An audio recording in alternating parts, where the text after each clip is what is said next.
네, 안녕하세요. 저는 웹툰 작가 돌베입니다. 이렇게 여러분들과 웹툰 제작 동영상 강의를 촬영하게 되어서 정말 기쁩니다. 저는 2013년도 웹툰 샌프란시스코 화랑관이라는 작품으로 네이버 웹툰에서 데뷔를 했고, 올해가 이제 10년 차네요. 와. 그리고 이후 계룡선녀전이라는 작품이랑 헤어진 다음날 달리기를 연재를 했습니다. 완결을 했고요. 남산선녀전 같은 브랜드 웹툰도 연재를 했고, 초빙 교수로 청강문화산업대학교에서 재직도 한번 했고, 지금은 네이버 웹툰의 율리라는 작품으로 연재를 하다가 잠시 휴재 중입니다. 그래서 율리 2부를 준비하고 있고요. 근데 저는 샌프란시스코 화랑관을 처음에 이제 태권도를 하다가 너무 태권도가 좋아서 태권도의 사랑에 빠져서 이 태권도라는 무예를 좀 알려야겠다라는 생각으로 네이버 웹툰 도전 만화에 올리기 시작하면서 웹툰을 시작을 했습니다. 그때 한 2년 정도 회사를 다니다가 밤에는 웹툰 작업을 하다가 그때 완성된 웹툰을 도전 만화에 올리면서 그때 팬들도 만나고 2년 정도 연재를 하고 어느 정도 원고가 차곡차곡 쌓여져 갈 때쯤 네이버 웹툰에서 연락이 와서 이제 정식 연재를 해보자 라고 해서 그때 계약을 하고 연재를 시작하게 됐고요. 그때가 2013년도고요. 그리고 나서 한 두세 작품 연재를 하다 보니까 지금 10년이 훌쩍 지났고 지금은 나름 중견 작가가 되었습니다. 그리고 저는 아주 어렸을 때부터 스토리텔링을 굉장히 좋아해서 웹툰은 그때 없었으니까 항상 만화를 좋아하고 그림을 좋아하고 이야기를 좋아하던 어린이였어요. 그래서 중학교 때쯤 나름 이제 만화를 그려보겠다고 만화를 그리기를 시작합니다. 그때부터 꽤 장편 만화들을 항상 그려왔던 것 같아요. 중학교, 고등학교 때는 항상 저는 만화 그리는 아이였고 만화 그리는 학생이었고 맨날 교무실 불려가고 만화책 항상 보고 있고 만화가 너무너무 좋아서 만화가가 되고 싶다라는 나름의 꿈이 있었지만 그때 당시로는 어른들이 이제 만화가 되면 이제 굶어 죽는다. 만화가 하지 마라. 만화가는 하면 안 되는 거다라는 말씀을 하셔서 만화가는 될 수 없구나. 그 대신 저는 만화를 이제 다른 걸로 돈을 많이 벌어서 한 50대쯤에 은퇴를 하고 그때부터 내가 좋아하는 만화를 그려보자라는 생각으로 애니메이션과에 가서 애니메이션을 공부를 하고 졸업을 하고 취직을 하고 게임 회사에 취직을 해서 애니메이터로 일하다가 아까 말했듯이 이제 태권도 만화를 한번 그려보자 싶어서 태권도 만화를 시작하게 되었고 지금까지 쭉 만화가로 살고 있습니다. 웹툰 작가로 살고 있습니다. 네, 제가 보여드리는 이 이미지는 이제 제가 그때 연습장에 샤프와 자와 지우개로 그렸던 만화들입니다. 근데 지금은 세상이 너무 좋아져서 이렇게 여러분들이 보시는 바와 같이 이 컴퓨터 그리고 신티크 하나만 있으면 웹툰 제작이 가능하게 되었습니다. 그럼 제 책상이 굉장히 깔끔하죠. 제 작품이 여러 가지 있는데 뭐 샌프란시스코 화랑관도 있고요. 또 계룡선녀전이라는 작품을 또 연재를 했죠. 그리고 달리기 웹툰 헤어진 다음날 달리기라는 작품을 연재를 했는데 제가 달리기도 굉장히 좋아해서 이 작품 역시 제 달리기 너무 좋다, 달리기를 알리고 싶다라는 마음으로 시작한 웹툰입니다. 그리고 지금 연재하고 있는 웹툰 율리에 대해서 한번 얘기를 해볼까요? 이 작품은 제가 아주 옛날부터 한 15년 전부터 기획을 했었던 작품이에요. 저는 판타지를 좋아해서 판타지를 좀 그리고 싶었어요.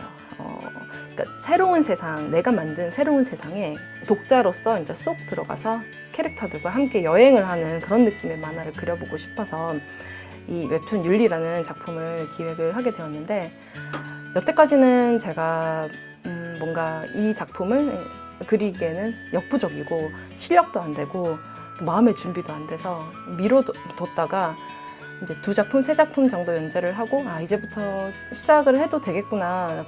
그래도 그림 실력도 어느 정도 는 것 같고 마감을 하는 능력도 생긴 것 같고 어느 정도 중견 작가가 되었으니까 이제 내가 정말로 하고 싶었던 작품을 해보자 라고 생각해서 율리라는 작품을 제작을 들어가게 되었습니다. 그러니까 주인공 율리라는 인물은 이제 산전수전 다 겪은 어린아이 같이 보이지만 18살인데 그리고 다른 인물은 쿠모치라는 인물인데 쿠모치라는 인물은 어렸을 때 이제 사원으로 들어와서 평생을 사원에서 도서관에서 일을 해온 세상 물정 아무것도 모르는 근데 지식은 많은 그런 뭐 성인 남성의 인물입니다. 그래서 이 두 인물이 만나서 어떤 사람을 찾으러 떠나는 로드무비라고 해야 되나 그런 스타일의 여행물이라고 할 수 있는데 그릴 것도 되게 많고 배경도 굉장히 많고 인물도 많고 세계관도 넓고 해서 되게 열심히 정말 열심히 그리고 있습니다. 많이 봐주시고요. 이 작품을 통해서 이제 다양한 세계, 내가 창조한 다양한 자연 경관들, 또 다양한 이제 건축물들, 또 다양한 의복, 또 이제 새로운 설정 같은 거, 다른 세계를 여행하는 경험을 독자들에게 주고 싶었습니다. 네, 여러분들께 웹툰이 어떻게 만들어지는지 제가 하고 있는 웹툰 제작 과정에 대해서 한번 이야기를 해보겠습니다. 화면에 보시면 제가 이렇게 보여드리는 이 이미지가 보이시죠? 그러니까 1번부터 20번까지 뭐 과정들을 적어놨는데 한번 읽어보겠습니다. 처음에는 아이디어가 떠오르죠. 그 중에서 정리된 것만 추려서 선정을 합니다. 그리고 키워드 중심으로 텍스트 파일로 저장을 해서 로그라인을 만듭니다. 그리고 나서 캐릭터를 설정을 합니다. 캐릭터 브레인스토밍을 해보고 직접 그려보기도 하고 또 이야기를 만들어 보기도 하는데 키워드에 제가 아까 말씀드렸던 키워드에 살을 붙여서 이야기의 뼈대를 써보기를 한번 해보고 그 다음에 시놉시스를 씁니다. 그래서 스토리의 대략적인 개요를 완성을 하고요. 캐릭터 디자인을 하게 되고 캐릭터 시트를 만들고 라인업을 그리고 또 컨셉 아트를 그리게 되는데 이 품의 스타일, 내 작품의 펜선, 색칠 방법, 또 배경은 어떻게 보여지는지 이런 게 컨셉 아트로 그리고요. 그 다음에 시놉시스를 가져와서 스토리로 회차별로 한 줄 요약을 쓰기를 합니다. 그리고 나서 이제 플랫폼에 연재 제안서 보내고 담당자님과 수정을 하고 이제 수정한 거 다시 보내고 통과해서 그때부터는 웹툰 제작 프로덕션을 시작하게 되는 거죠. 콘티 먼저 그리고 스케치하고 펜선하고 밑색 작업 들어가고 세부 묘사 자세한 색 작업을 하고요. 배경 그리고 말풍선 넣고 완성해서 사이즈 조정해서 담당자님께 보내드리기. 이렇게 단순하게 말하자면 이렇게인데 제가 3단계로 나눠봤습니다. 첫 번째는 구상 설계 단계, 기획 단계고요. 두 번째는 원고 제작 단계, 프로덕션 단계, 그리고 세 번째는 이제 프로덕션 이후의 단계, 연재, 출판, 마케팅, 2차 사업화. 이렇게 웹툰의 단계가 3가지로 크게 나눠진다고 볼 수 있는데 저는 오늘 여러분들께 이제 첫 번째 단계, 구상 설계를 좀 말씀드리려고 합니다. 기획 과정이라고 하는데 제가 사실 이제 책을 썼거든요. 그래서 기획 과정에 대한 노하우를 담긴 이 책을 썼는데 예를 들어서 제가 어떤 웹툰을 의뢰를 받았다고 치면은 저는 그 의뢰받은 사람이 원하는 웹툰을 어떻게 제작할까 떠올려 보자면 저는 이런 단계를 거칩니다. 처음에는 이제 아이디어 브레인스토밍을 하고요. 로그라인을 쓰고 그 다음에 캐릭터 설정, 캐릭터의 욕망, 공포, 캐릭터의 장애물 이렇게 캐릭터 설정 3가지 하고요. 그 다음에 컨셉 아트 그리고 또 스토리 설계를 하고 감정 그래프 그리고 시놉시스 쓰고 또 회차별 트리트먼트 만들고 마지막으로 캐릭터 디자인을 합니다. 캐릭터 시트 만들고 캐릭터 라인업 하고 이 단계들을 제가 자세히 지금부터 이야기를 해드릴게요. 아까 말씀드렸던 기획 단계의 굵직굵직한 항목들을 제가 세부적으로 따로 말씀을 드리겠습니다. 첫 번째, 아이디어 브레인스토밍을 한다고 했잖아요. 저는 이걸 어떻게 하냐면요. 브레인스토밍이라고 하면은 이제 웹툰 업계에서만 쓰이는 게 아니라 애니메이션 업계, 게임 업계, 또 산업 전반에 많이 쓰이는 방법인데 예를 들어서 저는 게임 회사에서 일했을 때는 다음 분기 무슨 게임 만들지라고 이제 매니저님들께서 말씀하시면 이제 팀원 전원이 모여서 한 방에 모여서 아이디어 회의를 막 해요. 그게 아이디어 브레인스토밍이라고 하는데 저는 해적 나오는 게임 만들고 싶어요. 그럼 그래 해적 이렇게 적고 저는 용이 나오는 게임 만들고 싶어요. 그럼 용 적고 용이 나오는 것 중에 사람이 탈 수 있는 용, 사람이 예를 들어서 타고 게임을 할 수 있는 용 같은 거 만들고 그럼 이렇게 막 적고 아이디어들을 산발적으로 막 털어놓습니다. 이때 중요한 거는 질적으로는 중요하지 않고 양적으로가 중요해요. 그러니까 이 아이디어가 좋은지 나쁜지를 생각하지 않고 그냥 마구마구 쏟아내는 과정인데요.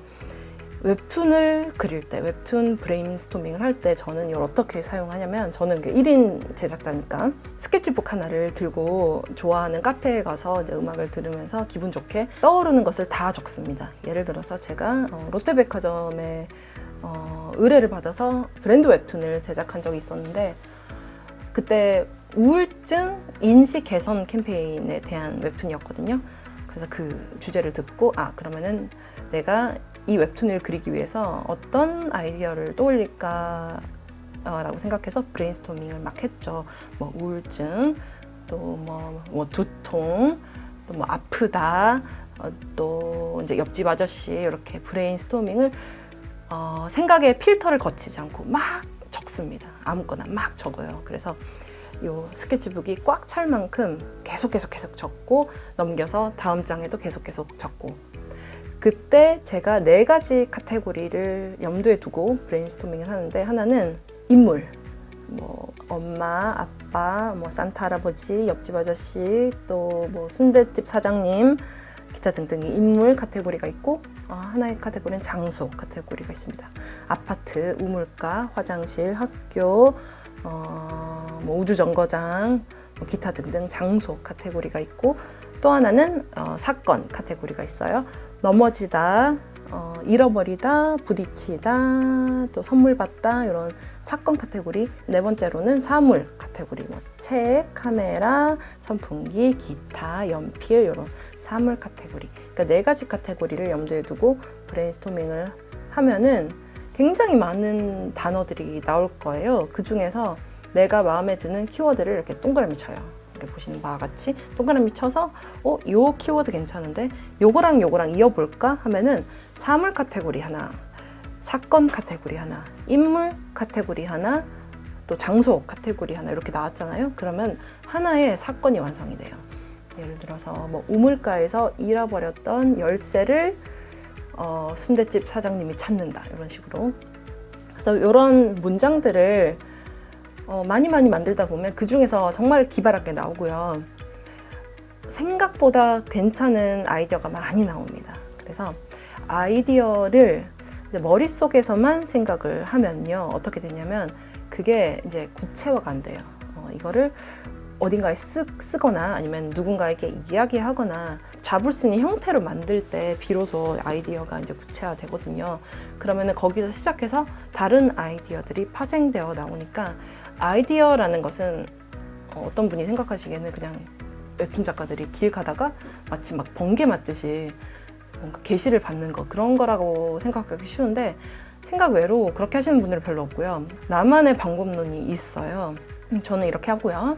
로그라인은 한 줄로 표현하는 작품 소개글, 그리고 내 작품의 정체성을 짧은 한두 문장에 잘 표현된 것을 말하는데, 로그라인이 중요한 이유가 있어요. 로그라인 정말 중요하다고 생각하는데, 로그라인이 뭐냐면요, 영어로는 이제 엘리베이터 피치라고 하는데, 예를 들어서 내가 엘리베이터를 탔는데 엘리베이터 안에 같이 탄 사람이 어떤 플랫폼의 관계자인 거예요. 그래서 그 관계자님께 내 작품을 길게는 이제 30초, 짧게는 10초 정도 이야기를 해서 잘 되면 내 작품이 여기 실리는 거죠. 그때 10초에서 30초 동안 어떻게 말해야지 내 작품이 잘 표현될까? 이게 왜 중요하냐면 이건 작품의 DNA예요. 예를 들어서 있잖아요, 내 작품 이거 하고 있는데 선녀님이 계신데 한국에서 그러니까 선녀님이 699살을 사시는 선녀님이 계신데, 이분의 남편이 그 선녀나무꾼에 나오는 남편인데 그분이 날개 옷을 주지 않고 죽어버렸어요. 그 남편이 환생해서 지금 현대시대에 살아가고 있는데 내 앞에 두 남자가 나타난 거예요. 이 둘 중 누가 남편일까 너무 궁금하지 않아요? 뭐 이런 식으로 짧게 설명을 해야 되니까 뭐 한두 문장, 뭐 길게는 뭐 3, 4, 5문장까지도 갈 수가 있죠. 이게 재밌어야지 작품이 재밌다고 생각이 듭니다. 이걸 듣고 진짜 괜찮은데? 라고 생각이 되면 독자들은 이 작품을 보게 되겠죠. 예시를 보자면 이제 고려, 조선 시대를 거쳐 바리스타가 된 계룡산 선녀님 가로 열고 여 699세 환생한 서방님과 날개옷을 찾을 수 있을까? 이게 제 계룡선녀전의 로그라인인데 이때 좀 팁을 드리자면 로그라인 안에 아이러니가 들어가면 좋아요. 그러니까 고려, 조선 시대를 거쳤다. 그러니까 옛날 분이시죠. 근데 바리스타가 됐어요. 아이러니잖아요. 그래서 이런 아이러니 같은 거 들으면 되게 신박한데 재밌겠다라는 생각이 들 수 있겠죠. 그리고 최대한 짧게 쓰셔야 돼요. 그러니까 짧게 쓰는데 많은 정보를 제공을 해야 되는 거예요. 그래서 단어 선택을 굉장히 잘 하셔야 되고요. 예를 들어서 여기에 뭐 죽었다 환생한 서방님과 날개옷을 찾을 수 있을까 대신 죽었다를 빼고 환생한 서방님과 날개옷을 찾을 수 있을까 이렇게 중복되는 표현을 피하시고 최대한 간결하고 이해하기 쉽게 적는 것이 좋습니다. 그 이유는 캐릭터의 욕망을 설정을 하게 되는데 캐릭터의 욕망이 플롯을 결정해요. 그 캐릭터의 욕망이 그 스토리의 정체성을 결정하고요. 캐릭터의 욕망이 결말을 결정하기 때문에 저는 이제 작품 통틀어서 가장 중요한, 가장 첫 번째로 설정해야 할 것이 캐릭터의 욕망이라고 생각이 듭니다. 욕망을 잘 설정하면 캐릭터가 알아서 굴러가요, 스토리가. 그렇죠? 그래서 욕망이 이제 캐릭터를 행동하게 만듭니다. 근데 동시에 캐릭터가 무서워하는 것, 캐릭터의 공포가 캐릭터를 움직이게 만들기도 해요. 예를 들어 내 만화가 좀비 만화라면은 좀비에 잡혀서 이제 물려 뜯겨서 죽는 것이 나의 공포죠. 그러니까 그 공포에서 벗어나기 위해서 주인공은 끊임없이 움직입니다. 그래서 캐릭터의 욕망과 캐릭터의 공포 이 두 가지를 잘 설정을 하시고 또 중요한 것은 세 번째로 중요한 것은 장애물 설정인데요. 예를 들어서 근데 로맨스 웹툰이라고 치면 내가 어떤 사람을 굉장히 좋아하는데 그 욕망이 굉장히 커요. 나 저 사람이랑 사귀고 싶다 이런 욕망이 있어요. 그랬는데 1화에서 그 사람을 만나고 이제 나 너무 좋아 사귀자라고 했는데 2화에서 사귀어버리면 끝이 나잖아요. 그쵸? 그래서 모든 이야기는 장애물이 크면 클수록 굉장히 재밌어집니다. 이 사람을 좋아하는데 이 사람의 부모님이 반대를 해. 이 사람의 가문이 내 가문과 철천지 원수야. 아니면 이 사람을 내가 너무 좋아하는데 이 사람이 귀신이야. 내가 이 사람을 정말 좋아하는데 이 사람이 다른 시대에 살고 있는 사람이야. 내가 이 사람을 정말 좋아하는데 이 사람이 뭐라고 설정을 할까? 나이가 굉장히 어려. 혹은 나이가 굉장히 많아. 이렇게 나이에 대한 장애물도 있을 수 있겠죠. 또 내가 이 사람을 좋아하는데 갑자기 지진이 터져서 그 재난 상황에 처해. 그것도 굉장한 장애물이죠. 내가 이 사람을 좋아하는데 기타 등등 굉장히 이유가 많습니다. 장애물의 형태는 제가 봤을 때 총 3가지로 나뉘어요. 하나는 인물의 형태로 나옵니다. 이 사람의 부모님 혹은 이 사람이 사귀던 옛 연인 빌런의 형태로, 악역의 형태로, 그러니까 사람의 형태로 나타나고요. 하나는 이제 사건의 형태로 나타납니다. 사건의 형태로 나타나고 또 하나는 이제 시스템의 형태로 나타나요. 사회의 고정관념 혹은 또 뭐가 좋을까? 또 뭐 시대, 그 시대상의 그런 어려운 점 이런 걸로 나타나기도 합니다. 이렇게 3가지 저희가 설정을 했죠. 하나는 욕망, 하나는 공포, 하나는 장애물. 그리고 4번째로 꼭 정하셔야 할 것이 작품의 결말이에요. 작품의 결말을 만들지 않고 그냥 들어가는 작가님이 제가 보기엔 없었어요. 그래서 작품의 결말은 꼭 생각하고 들어가시더라고요. 제가 본 모든 작가들이 이 결말은 구체적이지 않아도 좋습니다. 캐릭터가 욕망하는 게 이루어지느냐 이루어지지 않느냐, 선녀님이 그 나무꾼의 환생을 찾느냐 안 찾느냐, 좀비한테 물려서 죽느냐 안 죽느냐, 또 내가 사랑하는 사람과 이루어지느냐 아니면은 뭐 이루어지지 않고 뭐 새드 엔딩으로 끝나느냐, 이렇게 작품의 결말, 주인공의 행복 혹은 불행, 여기에 더 나아가서 내가 서방님을 찾고 싶었지만 그것보다 나에게 더 필요했던 거, 요거 한 가지 생각해 보면은 이게 정말로 진정한 결말이라고 할 수 있는데, 캐릭터가 원하는 게 있어요. 근데 그 원하는 것을 캐릭터한테 줘요. 내가 사랑하는 사람이랑 결혼해. 서방님을 찾았는데 알고 보니 내가 스스로 행복해지는 게 더 중요했다. 뭐 이런 식으로 그러니까 플러스 알파를 주면은 독자들이 굉장히 거기서 만족감을 얻습니다. 이거는 살짝 저만 하는 건데요. 감정 그래프를 그려요. 보시면 그러니까 그래프가 있죠. 그러니까 세로축은 감정, 위로 갈수록 플러스, 그러니까 위로 갈수록 이제 기분이 좋은 거고 밑으로 갈수록 기분이 나쁜 거, 불행한 거. 가로축은 시간입니다. 가장 끝이 완결이고 가장 처음이 시작이고 여기서 이제 그래프를 그리는데 이때 이제 클라이막스를 설정을 하고 결말이 해피엔딩인지 새드엔딩인지 뭐 아니면은 어떻게 되는지 결말을 이렇게 결정을 하면은 그래프가 얼추 나와요.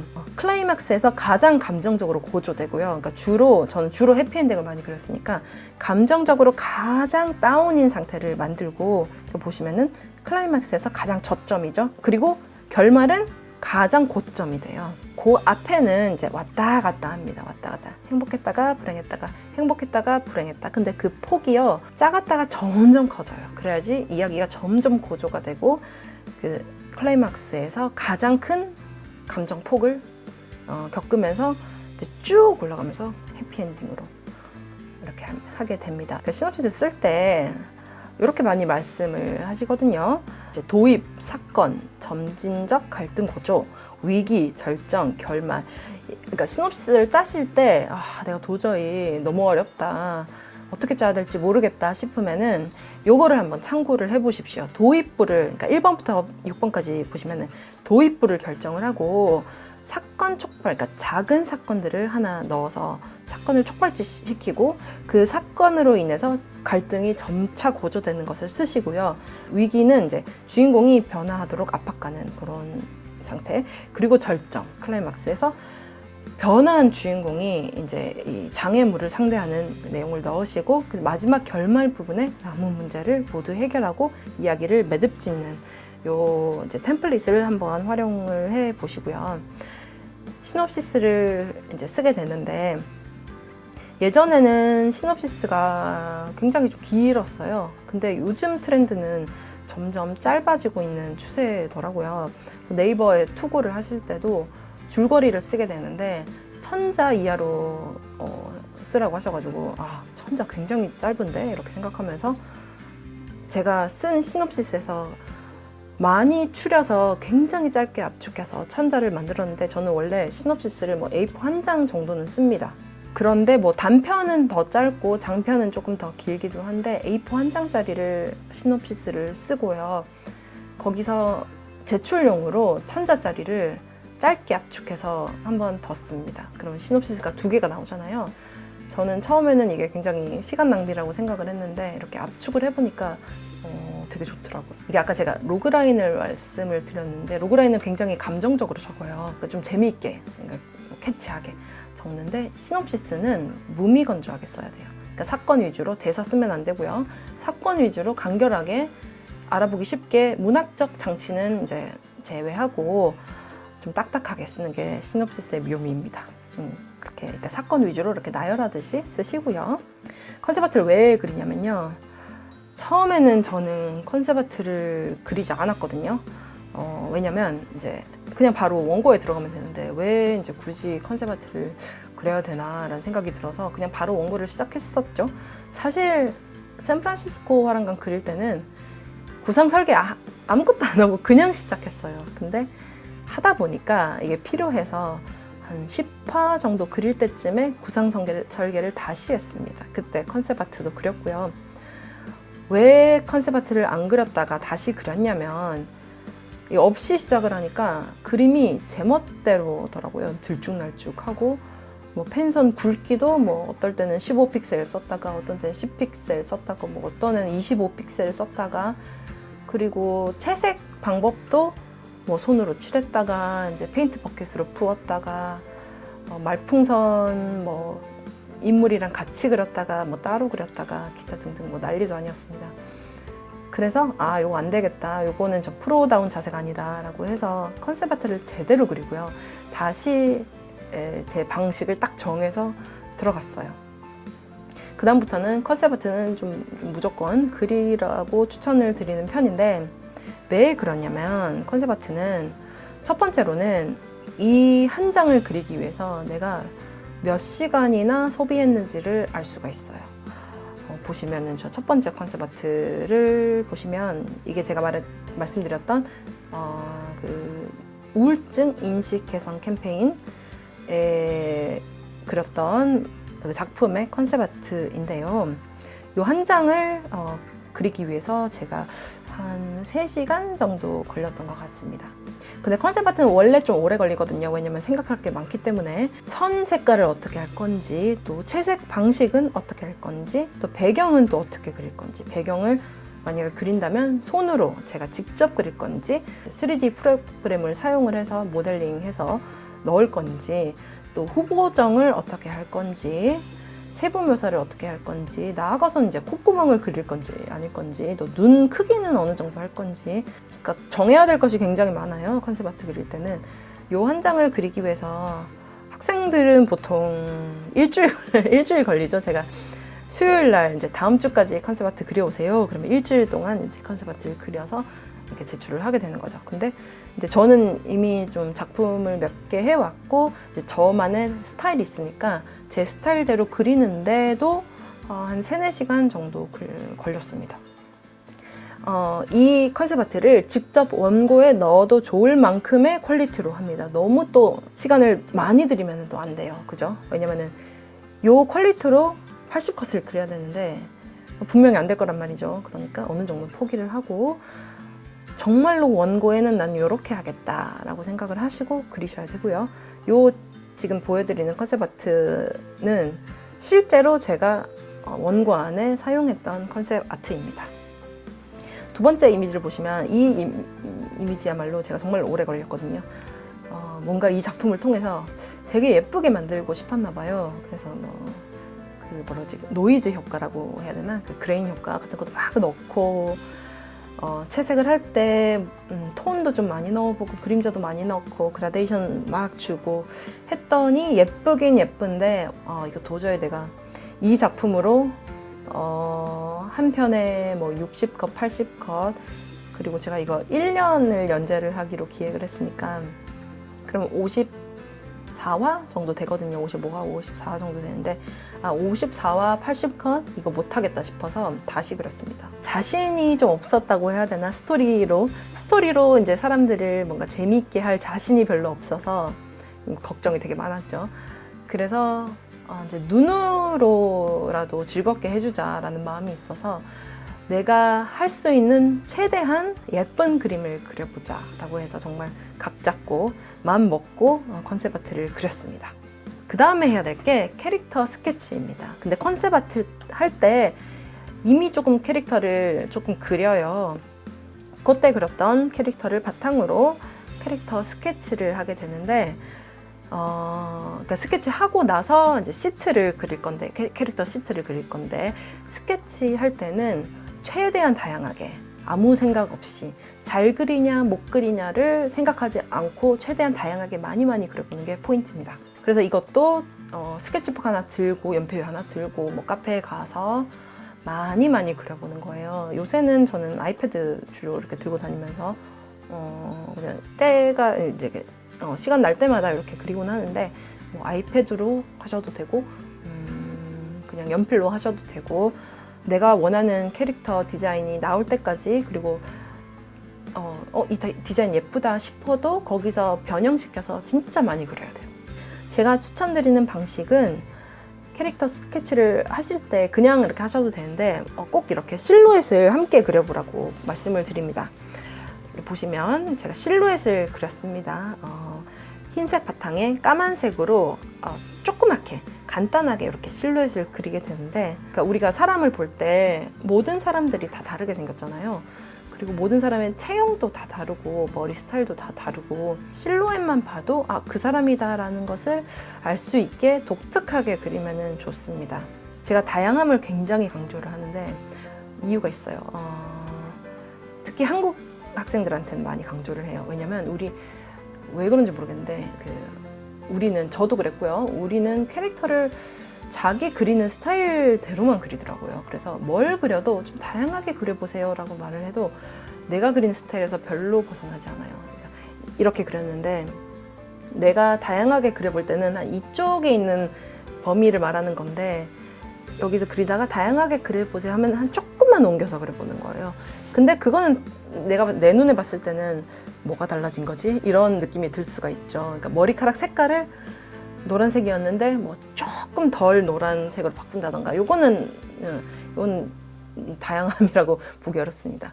그래서 끝까지 말도 안 되게 푸시를 해보라고 저는 조언을 하거든요. 근데 그때도 말도 안 되게 푸시를 한 사람 별로 없어요. 그러니까 너무 이제 걱정이 되는 거죠. 나쁜 그림, 눈에 못난 그림을 그릴까봐. 그러면 자기가 그린 대로만 그리게 되고 그림의 발전이 별로 없거든요. 그리고 더 안 좋은 거는 내 작품에 등장하는 캐릭터들의 생김새가 다 고만고만해져요. 그러면 어떻게 되느냐? 독자들이 피곤해져요. 왜냐면 누구지? 아, 이 모자를 쓰고 있으니까 얘가 걔인가? 계속 그걸 생각을 해야 되는 거예요. 저도 작품을 읽을 때 스토리가 물론 괜찮지만 캐릭터 디자인이 너무 비슷한 경우가 있거든요. 그러면 누구지? 라는 생각을 계속 하게 되고 너무 헷갈리고 피곤해지고 그러면 어떻게 되느냐면 독자들은 아, 작품이 캐릭터 디자인이 너무 똑같다. 너무 천편일률적이다 라는 생각을 하는 게 아니라 아예 재미없다 라고 닫아버립니다. 그리고 난 다음에 캐릭터 시트를 그리게 되는데요.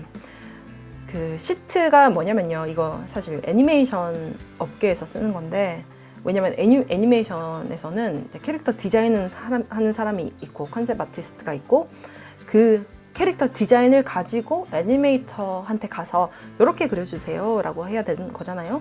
그러면 애니메이터가 그걸 받아서 아, 요 캐릭터는 이렇게 생겼구나. 옆모습은 이렇고 뒷모습은 이렇고 움직일 때 이런 모습이니까 아, 애니메이션 할 때 이렇게 그려야 되는구나를 알 수가 있죠. 그때 컨셉 아티스트, 그 캐릭터 디자이너들이 들고 가는 게 캐릭터 시트예요.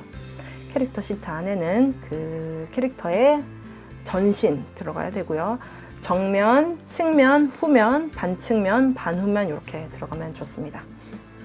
그리고 그 캐릭터들이 하는 그러니까 다양한 각도의 캐릭터 얼굴, 모습 꼭 필요하고요. 특히 어려운 게 위에서 밑을 바라보고 있는 거, 밑에서 위를 바라보고 있는 각도가 진짜 어려워요. 근데 이거 어렵다고 여기서 안 그리시면 원고 할 때는 미치거든요. 정말 더 어렵거든요. 그러니까 캐릭터 시트 할 때 그 진짜 어려운 각도들 있잖아요. 그거를 꼭 그려놓고 원고를 들어가셔야 돼요. 이걸 보여드릴까? 이거가 제가 그 캐릭터가 많거든요. 되게 많은데 하도 많다 보니까 제가 보시면은 여기 공간이 있잖아요. 여기 처음에는 이렇게 출력을 해서 붙여놨었어요. 이렇게 보고 그릴 수 있게. 근데 캐릭터가 많고 저는 컨셉 아트도 붙여놓는 편인데 너무 많다 보니까 자리가 없어서 이렇게 책을 만들었는데 이건 팔려고 만든 게 아니라 제가 보려고 만든 건데 보시면 캐릭터 시트를 출력을 이렇게 해서 이걸 보고 그립니다. 이거 보고 이렇게 딱 꼽아 놓는 거죠. 이렇게 딱 꼽아서 이렇게 보고 주인공 율리가 있는데 그 율리가 또 모자를 쓰고 있거든요. 근데 그 모자를 벗은 모습도 나와야 되잖아요. 근데 얘가 모자를 벗고 또 두건을 써요. 그래서 굉장히 그릴 게 많습니다. 그리고 이 친구가 더울 때는 이제 옷을 벗고 추울 때는 이제 담요 같은 걸 두르는데 그때 또 허리띠를 또 둘러요. 그런 굉장히 디테일들이 많아가지고 이걸 다 그려서 이렇게 출력을 해서 이 허리띠가 풀렀을 때는 이런 모양이고 했을 때는 이런 모양이다. 그 캐릭터에 달려있는 주머니는 이런 모양이다. 또 캐릭터가 이렇게 섰을 때는 이제 바지의 모습이 이렇게 보여진다. 또 모자는 이렇고 두건은 이렇고 또 신발은 이렇고 오른발에 왕점이 있다. 뭐 왕점 같은 거 그리고 이 친구가 이제 눈을 감았을 때는 이런 모습, 입을 벌리고 웃고 있을 때는 이런 모습 이렇게 다양하게 그려서 이렇게 이거 보고 그리는 거예요. 이렇게 보고 이렇게 생겼구나.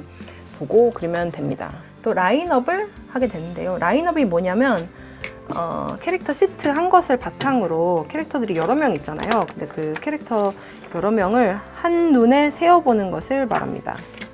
이거 내가 해놨나 여기? 캐릭터들의 키 차이를 알 수가 있어요. 그래서 187cm인 캐릭터와 150cm인 캐릭터가 섰을 때 이 캐릭터가 이 정도에 위치한다, 이런 정보들, 그리고 한눈에 다 볼 수 있어서 되게 좋아서 캐릭터 라인업까지 하는 편입니다. 그리고 나서 또 연재가 결정이 된다면 연재를 시작하게 되겠죠. 그때부터는 이제 기획 단계에서는 시간이 좀 많이 걸리기도 하고 시험시험 할 수도 있는데, 일단 연재가 결정이 되고 1화가 올라가고 이제 빨리 다음 화를 그려야 되고, 이런 상황에서는 이제 주간마감 작가들은 매주 이제 월화수목금 토까지 일하기도 하고 이제 굉장히 빡센 작업을 해내기 됩니다. 그때 제가 어떤 방식으로 하는지 말씀드리자면, 첫 번째는 글 콘티를 적고요. 1번 컷에서 일어나는 일들을 이제 글로 적어보는 과정이죠. 글 콘티 적고 그림 콘티를 그립니다. 대사를 쓰고 또 스케치를 하고요. 펜선을 그리고 펜선 그린 걸 바탕으로 밑색을 칠하고 그 밑색 위에 세부 묘사하고 그림자를 넣는다든지 이제 얼굴에 이제 피부 표현을 한다든지 이런 세부 묘사를 하고요. 또 배경을 그려서 넣고 말풍선 그리고 효과음 쓰고 효과선 그리고 또 JPEG으로 사본 저장해서 완성해서 담당자님께 이메일로 보내드리는 과정까지, 이게 원고 제작의 과정인데요.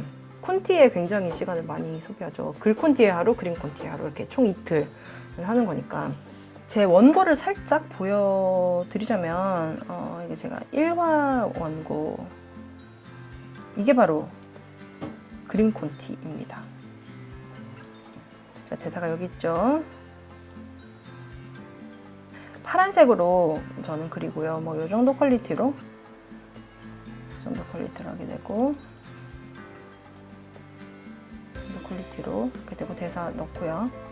여기서 펜선 이렇게 그리고 스케치하고 펜선 그리고 색을 넣게 되죠. 채색. 그다음에 배경 제작해서 넣고,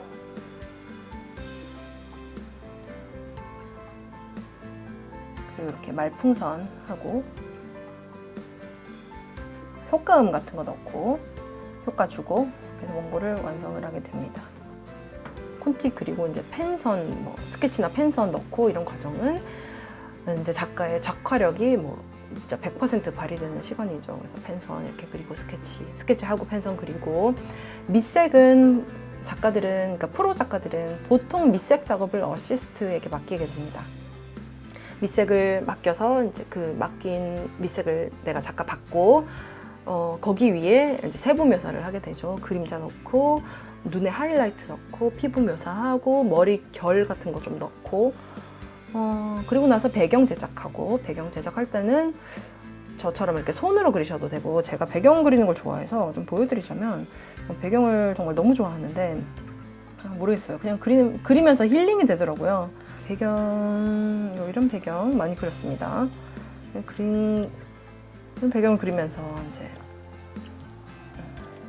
이거 구름만 따로 모아서 그려둔 거고요. 이런 배경들, 이거를 따로 그려서 원고에 넣게 됩니다.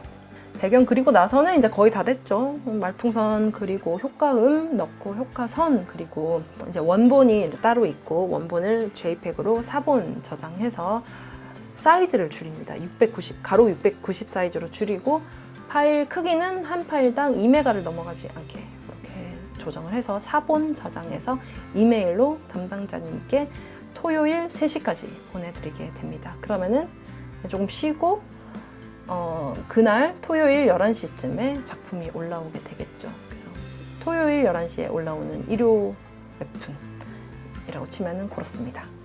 제작 이후의 단계가 또 있거든요.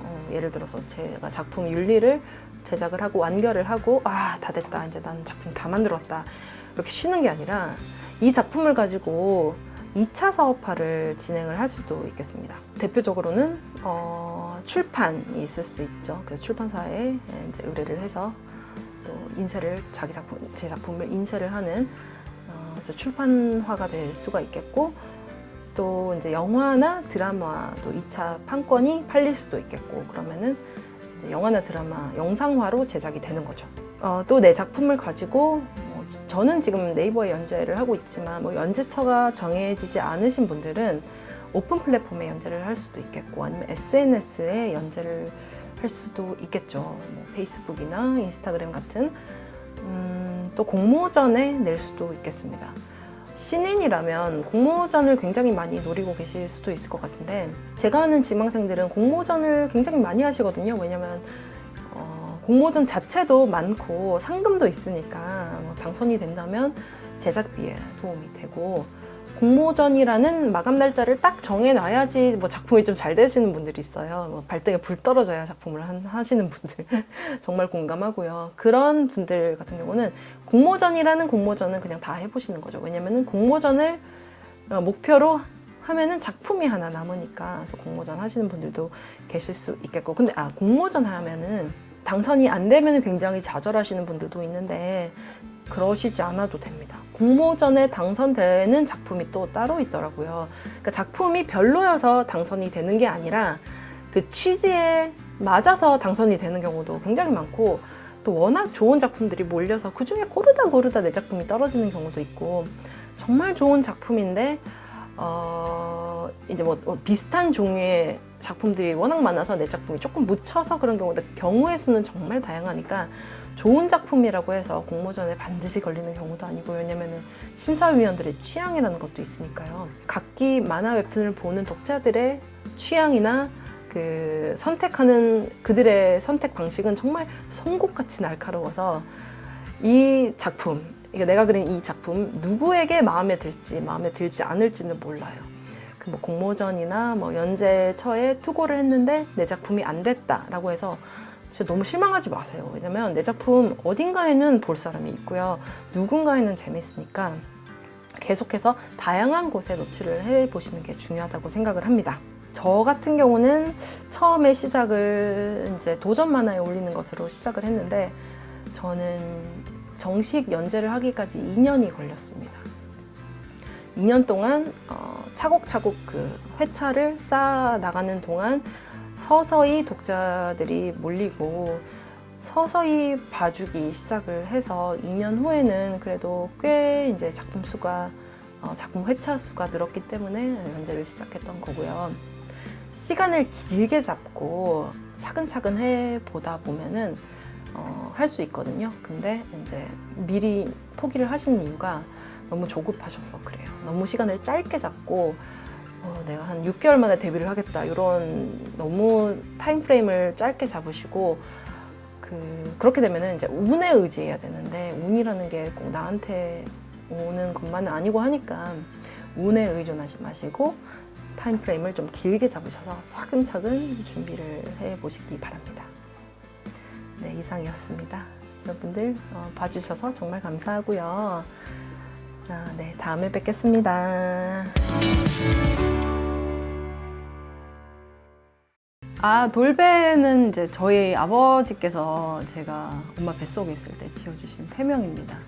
항상 그 별명으로 살아가고 있어서 샌프란시스코 화랑가는 미국 캘리포니아 샌프란시스코에서 이제 엔지니어로 근무하고 있던 한국인 가야라는 인물이 몸도 마음도 힘들고 해서 태권도장에 등록을 해서 이제 운동을 함으로써 그러니까 태권도를 하면서 몸도 마음도 건강해지고 일과 사랑을 성취하는 내용입니다.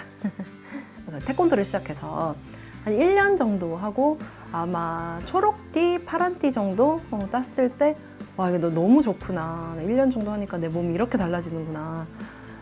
태권도가 정말 좋은 운동인데 모르고 있었구나라는 생각이 들어서 이제 친구들한테 태권도 너무 좋다. 너도 해봐라 이랬더니 친구들이 그냥 무심코 듣는 거예요. 그래서 좋은 태권도를 내가 말로는 설명을 잘 못하겠고 그래서 내가 만화는 그리니까 만화로 한번 그려서 사람들한테 태권도 좋아요 이런 얘기를 한번 해보자 싶어서 그냥 일기 쓰듯이 제 태권도장에서 수련하는 그 내용들 있잖아요. 그 내용들을 좀 썼고 인물들도 이제 내 친구들 보면서 같이 운동하는 친구들 보면서 저 친구 되게 독특한데 한번 써볼까 캐릭터 디자인을 가져와 보기도 하고 내용을 굉장히 많이 제 실생활에서 가져와서 썼어요. 그래서 한 40% 정도는 그 논픽션, 60% 정도 픽션 이렇게 생각해 주시면 되겠습니다. 그런 댓글 있잖아요. 오, 네이버 도전 만화 코너에 이런 웹툰도 있었네, 이런 댓글 같은 거잖아요. 처음 도전 만화 처음 들어봤는데 그림체가 눈에 띄어서 들어왔다. 챙겨볼게요, 작가님. 뭐 이런 정말로 지나가듯이 하는 말들 있잖아요. 그런 게 되게 좋았습니다. 악플은 별로 없었던 것 같아요. 원래 인기 있는 작품이 악플도 왔잖아요. 저는 항상 꿈이 만화가였어요. 어렸을 때부터. 근데 아마추어 만화가. 그러니까 프로로 될 생각은 못했죠. 왜냐면은 저 때는 정말 만화하면 굶어 죽는다는 인식이 있었으니까 굶어 죽을 순 없잖아요. 무서우니까. 그래서 최대한 이제 돈을 딴 걸로 벌고 돈을 많이 모아서, 저 돈을 정말 악착같이 모아서 50대 때 딱 은퇴를 하려고 했어요. 그래서 만화 그리려고 했어요. 취미로. 근데 어쩌다 보니까 그 계획이 정말 한 20년? 20몇 년 당겨졌죠. 데뷔 당시에는 만화로 먹고 살아야지 이런 마음이 좀 같이 이렇게 왔고, 또 제가 한동안 투잡을 뛰었거든요. 그 게임 회사에서 일하면서 밤에는 만화 그리고 이제 그 토요일, 일요일에 만화 그리고 하다 보니까 진짜 생활이 엉망이 되는 거예요. 너무 힘들고 뭐 놀지도 못하고 아프지도 못하고 그냥 회사 갔다가 태권도 하고 집에 와서 만화 그리고 주말에는 계속 일하고 이렇게 하다 보니까 이제 두 가지 중에 하나는 결정을 해야겠다, 그만둬야겠다 싶어서 만화를 그만두려고 했어요. 원래는 회사 일에 집중하자라고 생각을 했는데, 왜냐면 만화가 그만큼 돈이 안 됐기 때문에. 그래서 회사 일에 집중하려고 그 만화를 완결을 짓고, 샌프란시스코 화랑관을 완결 짓고 회사로 이제 일을 하려고 했는데, 그때 회사가 망해버린 거예요. 망했다기보다는 어떤 다른 회사에 인수가 돼서 우리 팀이 해체가 되어버린 거여서 공고사직을 당했는데, 그러면서 좋았죠. 왜 좋았냐면 이제 그렇구나, 이제 난 진짜로 이제 만화가가 돼야겠다. 퇴직금도 받았겠다. 왜냐면 내가 그만두면 퇴직금 안 받는데 사직을 당하니까 이제 퇴직금을 두둑하게 받는 거예요. 그래서 와, 퇴직금 받아가지고 뭐보다 하고 만화가도 되고 이제 정말로 전업으로 해야겠다. 이제 내가 양다리 걸치지 말고 전업 작가로 해야겠다 싶어서 한국에 왔고 계룡선 여전을 연재하게 됐고, 그때부터 제가 전업 작가가 되었어요. 저는 그거는 좀 되게 안타까워요. 왜냐면 뭐냐면요, 학생들이, 제가 처음에 대학교 가서 한 번도 안 가르쳐 봤는데 처음 가서 가르치려고 처음 갔는데, 저는 학생들이 저 대학생 때처럼 뭔가 되게 발랄하고 생기 넘치고 되게 재밌을 줄 알았거든요. 저랑 제 친구들은 그러고 놀았으니까. 근데 요새 학생들은 굉장히 찌들어 있고 힘들어하고 자존감도 되게 낮고 울고 상담을 하는데 정말 지금 너무 놀란 거예요. 제가 왜 이러지? 그러니까 전국 최고의 학생들만 모인 대학교였거든요. 왜 이러지? 생각이 들어서 좀 깜짝 놀라가지고, 이렇게 잘하는 친구들이 왜 이렇게 자존감이 낮고 왜 이렇게 남이랑 비교하고 왜 이럴까라는 생각이 듣고, 아직도 너무 안타깝긴 한데, 일단 경쟁하는 문화가 저는 너무 싫고요. 왜냐면 이제 이렇게 생각하시는 것 같아요. 국내에 이제 국내 독자 풀이 있잖아요. 그게 작은 거죠. 왜냐면 우리 한국어권이니까. 그래서 여기서 뭔가 인기 작가가 돼야지만 이제 생활을 영위할 수 있고, 인기가 없는 작가면은 좀 어렵긴 하거든요, 사실. 조회수가 안 나오거나 미리 보기 수익이 적으면은 정말 원고료만으로도 살아가야 되는데 원고료가 그렇게 많지 않으니까. 그래서 사실은 이제 웹툰 작가가 된다고 해서 막 돈을 많이 버는 건 아니에요. 정말로 이제 최저시급만 받을 때도 있고, 아니면 정말 저처럼 이제 일이 없을 때는 아무것도 못 받잖아요. 그래서 어렵긴 한데, 저는 이렇게 생각을 하거든요. 왜 우리나라에서만 이제 우리가 웹툰을 보여줘야 되는지. 지금 네이버나 뭐 거대 플랫폼 이미 이제 해외로 글로벌로 진출을 했고, 또 해외 시장이 또 이제 우리나라 웹툰을 굉장히 주목하고 있는데, 저는 좀 글로벌화를 염두에 뒀으면 좋겠다는 생각을 해요. 그러면 우리는 내 친구랑 경쟁하지 않아도 되고, 밟고 올라가고 뭐 이런 경쟁 구도는 정말 아니에요. 우리는 웹툰을 하고 이야기를 만들고 이제 어떻게 보면 예술을 하는 직업인데 너무 인기작, 너무 이제 잘 팔리는 작품 하고 싶다. 이런 걸로 목매지 않았으면 좋겠어요. 그거 해도 되는데요. 이것 때문에 내 삶이 엉망이 되어서는 안 된다고 생각을 해요. 예를 들어서 저는 이렇게 활용을 합니다. 그 빙챗 있잖아요. 빙챗. 저는 그 오픈 AI 그 챗GPT를 하다가 빙챗이 조금 더 저에게 맞아가지고 빙챗을 하고 있는데 스토리나 이제 대사 같은 거 브레인스토밍하기 되게 좋아요. 그러니까 AI가 잘하는 거는 이제 그럴듯하게 좀 획기적인 건, 되게 창의적인 건 못하더라도 시작점은 되게 잘 던져주거든요. 그래서 이런 인물이랑 이런 인물이랑 좀 싸우고 있는데 얘는 이런 문제를 갖고 있고 얘는 이런 문제를 갖고 있는데 이 두 사람 사이에서 어떤 대화가 오갈까 이런 거 물어보면은 네, 뭐 알겠습니다 이러면서 이런 대화를 생각해 보았습니다. 그래서 목록들이 쫙 나오게 되거든요. 거기 보고 요 아이디어 좋다 하면은 제가 그걸 채택을 해서 계속 발전할 수 있는 그런 걸 잘 던져줘요. 그래서 진짜 깜짝 놀랄 만큼 제 생각보다 저도 도움을 많이 받고 있습니다.